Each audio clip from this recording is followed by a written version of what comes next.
نبی علیہ السلام سره انور شاه کشمیری وی کم محبت به کوئ؟ طبیعي.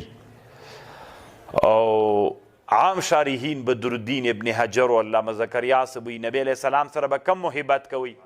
ایمانی، اختیاري، عقلی.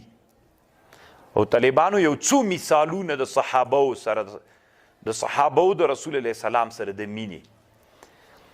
یو عالم په سیرو کې کتاب جوړ کړی طالبانو، علامه قسطلاني ورته وایي، ډېر ښه کتاب یې جوړ کړی، مواهب اللدنیا په نامه باندې کتاب. د دوه مواهب اللدنیا سته طالبانو، یوه مواهب اللدنیا په شمایلو د ترمیزي باندې شرح ابراهیم البیجوري الشافعي په نامه یو عالم شرح کړې ده، ابراهیم البیجوري الشافعي ورته وایي.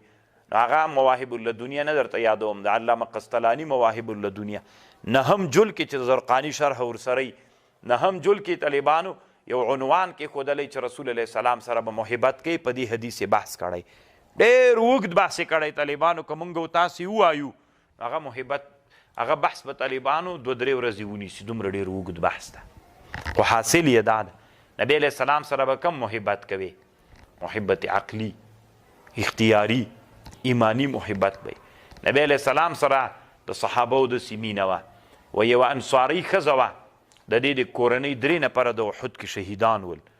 نو دا له مدینې منورې نه یې منډې راوهلې، پوښتنه یې وکړه دا څوک دی؟ وي دا پلان میړه دی. د وي دا څوک دی؟ وي دا د ورور دی. وي دا څوک دی؟ وي دا د زوی دی. وي نبی علیه السلام چیرې؟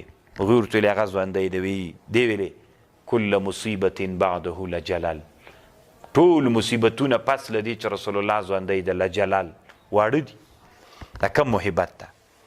د میړه سره، د پلار سره، د زوی سره محبتونه طالبانو محبت طبیعي وي، خو دا محبت عقلي ده.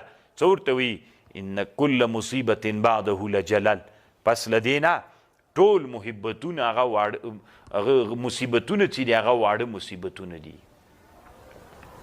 طالبانو د رسول علیه السلام یو غلام و، هغه نومیده ثوبان نومیده، د نبی علیه السلام مولاو. یو ورځ راغی، رنګ یې ډېر زیړه اوښتی. رسول صلی الله علیه وسلم ورته ویلې، وی ثوبانه، وی وی ولې د داسې رنګ زیړه اوښتلی ده؟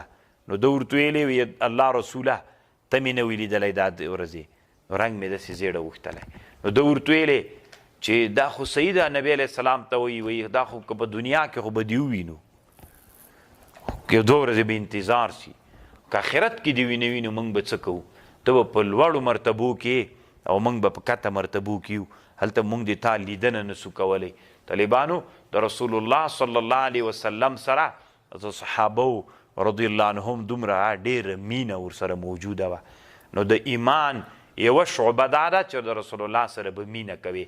طالبانو خلک خو ډېرې نارې وهي ما د رسول الله سره مینه ده.